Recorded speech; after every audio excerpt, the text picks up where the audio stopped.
Let's have a look at USDJPY. USDJPY for monthly chart, there's nothing really happened that is still in the consolidation. That's up and down. You can see the MACD here is just really flat.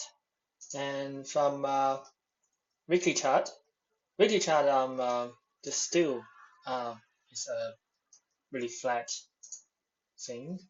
And from daily chart, from here, I can see that from next week, the 111 point here is a really important point that I'm looking for long here. That next Monday, you can see next Monday and next week, there's lots of news coming out, and I will, if the next Monday the price is coming out and it's rally to here, 100, maybe 30, 40, 111, 30, 40, and then I will buy when it's pulled back here. I will buy from here, yeah.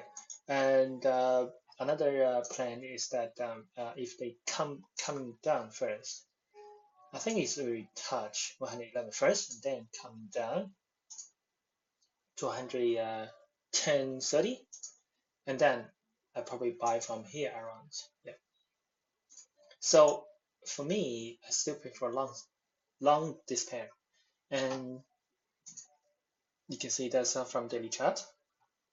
The MACD is still around or maybe above zero, and I'm still looking for long, and just just if the pair is going down to break down 109.90, that'll be back to the downtrend.